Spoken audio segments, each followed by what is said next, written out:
We're switching gears now to the race for the White House. South Carolina Republican Senator Tim Scott has officially launched his presidential campaign. I choose freedom and hope and opportunity.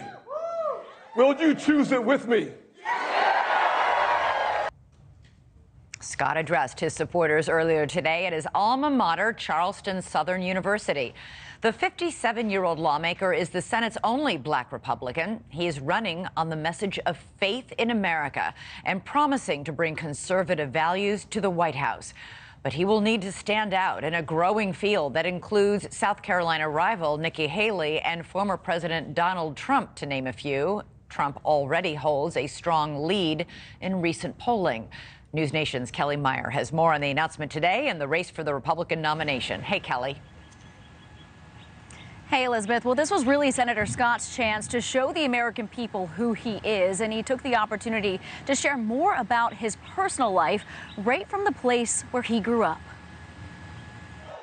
That I'm running for President of the United States of America!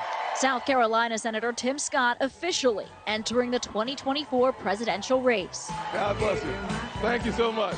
And giving Americans who might not yet know his story a glimpse into his personal life. For those of you who wonder if it's possible for a broken kid in a broken home to rise beyond their circumstances, the answer is yes.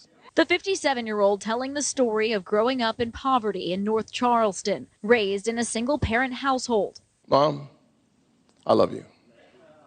Thank you for your sacrifice. Scott honest about almost failing out of school, but with the support of his mom and his mentors, he eventually got a scholarship to play football and then ended up here at Charleston Southern University, where he made his big announcement today.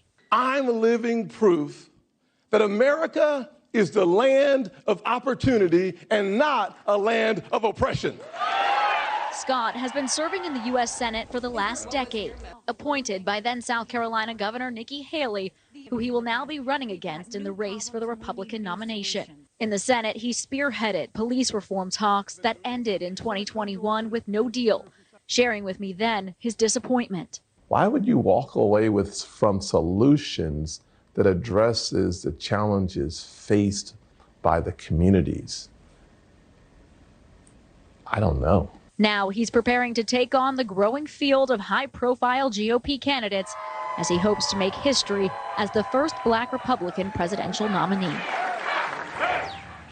And now Scott takes his personal message on the road. He heads to those important early voting states, Iowa and New Hampshire, where he will be rolling out a $6 million ad buy there. He also is attending a donor dinner tonight here in Charleston, adding to his already substantial war chest of $22 million cash on hand. Yeah, he's got a big chest there already. All right, Kellie Meyer, thanks so much. Thank you for watching. Go to newsnationnow.com to find News Nation on your television provider. And don't forget to click the red subscribe button below to get more of News Nation's fact-driven, unbiased coverage.